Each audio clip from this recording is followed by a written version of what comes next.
राज्यभरामध्ये स्थानिक स्वराज्य संस्थेच्या निवडणुकांचा अर्ज मागे घेण्याचा दिवस संपल्यानंतर आता प्रत्यक्षात प्रचाराला सुरुवात करण्यात आलेली आहे। मी वसमत नगर परिषदेच्या हद्दीमध्ये आहे आणि वसमत नगर परिषदेची जर निवडणूक पाहिली तर या निवडणुकीमध्ये गुरु विरुद्ध शिष्य अशी प्रतिष्ठेची लढाई पुन्हा सुरू झालेली आहे।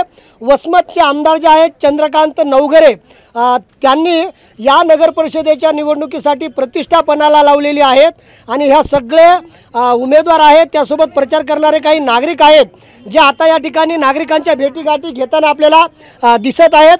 खरं तर वसमत नगरपालिकेमध्ये जयप्रकाश दांडेगावकर असतील, त्यासोबतच राजू नवघरे असतील, यांची नेहमी प्रतिष्ठा पणाला लागलेली असती आणि एकंदरीत जर पाहिलं आपण तर या शहरातल्या नेमक्या समस्या काय आहेत ते जाणून घेऊन माझ्यासोबत काही नागरिक आहेत, आपण त्यांना विचारूया।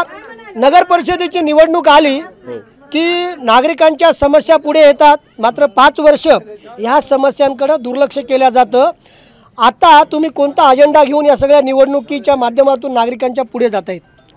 वसमत शहराच्या प्रामुख्याने ज्या मुद्दे आहेत ते मुद्दे स्वच्छतेचा सगळ्यात महत्त्वाचा मुद्दा आहे, नळाच्या पाण्याचा सगळ्यात मोठा मुद्दा आहे, नंतर झाला तुमचा आरोग्याच्या व्यवस्थेचा मुद्दा आहे, घरकुलाचे प्रश्न आहेत, नंतर पतदिव्याचे प्रश्न आहेत, आमच्या इथे भरपूर प्रश्न आहेत। शहरामध्ये एक चर्चेचा विषय ठरलेला आहे, निवडणुकीचा अर्ज भरताना शिवसेनेचे जे एबी फॉर्म आहेत ते राष्ट्रवादीच्या आमदारांनी वाटल्याचा आरोप आहे। हे सगळं एबी फॉर्मचं प्रकरण काय आहे, त्याच्या संदर्भात काही शहरात चर्चा सुरू आहे का? नाही, मला तरी वाटत नाही की राष्ट्रवादीचे आमदार जे आहेत विद्यमान ते त्यांच्या पार्टीचे वाटतील ना, शिवसेनेचे वाटायचा त्यांना कसा अधिकारच नाही। हे चुकीचा भ्रम आहे, हे विरोधकांनी पसरवलेली अफवा आहे ही फक्त। तुम्ही राष्ट्रवादीकडनं मैदानामध्ये उभे राहिलेत, पण महायुती म्हणून या ठिकाणी तुमच्या 2 मित्रपक्षांचे उमेदवार मैदानामध्ये आहेत, मग आता त्यांचं कसं? 2 नाहीत, एकच उमेदवार आहेत, सीमा काकू आमच्या बोड्डेवार काकू आणि शिवसेना जो शिंदेगट जो आहे तो आमच्यासोबत आहे। हो, इथे शिवसेनेनं तुमच्यासोबत युती केलेली आहे, शिवसेनेचा उमेदवार आहे का नाही? नाही, अधिकृत उमेदवार नाही। आता बंडखोरी कोणी केली तर त्याला आपण काही करू शकत नाही, लोक त्याला धडा शिकवतील त्याला।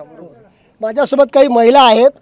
ताई, निवडणूक आली की महिला सुरक्षेचा प्रश्न देखील मुद्दा ऐरणीवर येतो, शहरातल्या महिला सुरक्षेचा पण मुद्दा आहे, पण पुढचे 5 वर्ष कोणी पाहतच नाही या महिलांच्या सुरक्षेच्या मुद्द्याकडे।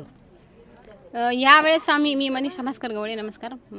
यावेळेस महिलांचा प्रश्न अगदी सोडवण्याचा प्रयत्न मी नक्कीच करेल आणि महिलांना जे काही योजना आहेत त्यांच्यापर्यंत पोहोचत नाहीत किंवा त्यांच्या समस्या आहेत, सुरक्षेचा प्रश्न आहे, तो प्रश्न मी सोडवण्याचा नक्कीच प्रयत्न करेन।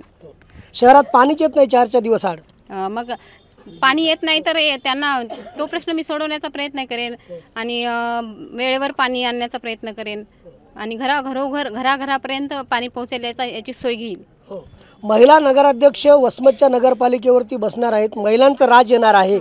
कोणते प्रमुख मुद्दे आहेत या निवडणुकीमध्ये जे महिलांशी निगडीत आहेत? महिलांशी निगडीत म्हणजे एक स्वच्छतेचा प्रश्न, वैद्यकीय प्रश्न एक आहे आणि सुरक्षेचा प्रश्न आहे। सध्या मुली सुरक्षित नाही आहेत ना, खूप काही घटना घडत आहेत। स्वच्छता आणि सुरक्षेच्या मुद्द्यावरती सगळं काम सुरू आहे। माझ्यासोबत अजून काही नागरिक आहेत, उमेदवार आहात तुम्ही? आम्ही उमेदवार। कोणत्या प्रभागातून? प्रभाग नंबर 2। हो, काय समस्या आहेत? इथल्या समस्या जवळपास 70% सोडविण्यात आलेल्या आहेत, मात्र कचऱ्याचा प्रश्न फार गंभीर आहे।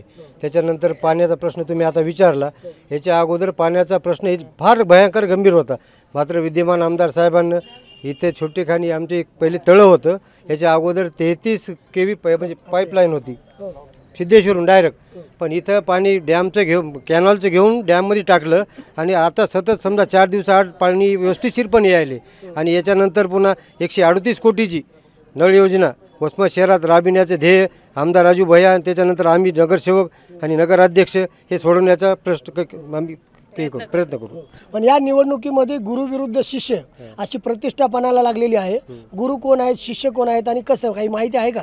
नाही, त्याच्याबद्दल तर काही माहिती नाही, मात्र आमचे विद्यमान आमदार जे आहेत ते लोकांच्या प्रश्नावर फार गंभीर आहेत आणि आम्हाला सांगितलं, त्यानं कंडिशन सांगितलं आम्हाला की तुम्ही विकासाच्या मुद्द्यावर बोला, बाकी आपल्या कुठल्याही मुद्द्यावर बोलू नका, कारण की स्वच्छता, पाणी, आरोग्य आणि दुसरी एक विशेष बाब म्हणजे नवीन आमदारच्या माध्यमातून आम्ही येतं ई पिंक रिक्षा की जेणेकरून कोणी बी घरी समजा आरोग्याचं बिमार असेल ते ताबडतोब 5 मिनिटात येऊन त्या पेशंटला दवाखान्यात नेण्याची व्यवस्था पण येणाऱ्या पुढच्या काळात करणार आहोत.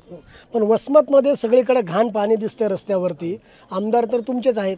आमचे आमदार आहेत, मात्र काय आहे प्रश्न मोठा, वसमत नगरपालिकेला जे आपण डम्पिंग ग्राउंड म्हणतो कचऱ्याचं ते अवेलेबल नाही. जे काही 2 एकरवर पहिले डम्पिंग ग्राउंड होतं त्याच्यावर जागाच नाही टाकायला, त्याच्यामुळं कचऱ्याचा प्रश्न हा प्रशासनाच्याच दारी पडलेला आहे.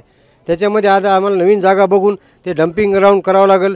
आम्ही एक DPR तयार केलेला आहे कचऱ्याच्या प्रश्नामध्ये की त्याचं प्रोसेस करून त्याच्यावर आम्ही बायोगॅस निर्मिती, वीज निर्मिती असे बरेच प्रकल्प करून ओला कचरा सुका कचरा वेगळा करून त्याच्यावर प्रक्रिया नक्की करणार आम्ही. हो, नक्कीच. तर ह्या राष्ट्रवादी अजित पवार गटाच्या या उमेदवाराचा प्रचार सुरू आहे आणि वसमत शहरातील अनेक महत्त्वाच्या मुद्द्यावरती आपण निवडणूक लढवणार आहोत आणि ही निवडणूक जिंकणार आहोत असल्याचा दावा या सगळ्या उमेदवारांनी केला आहे. संदीप नागरे, साम TV न्यूज, हिंगोली.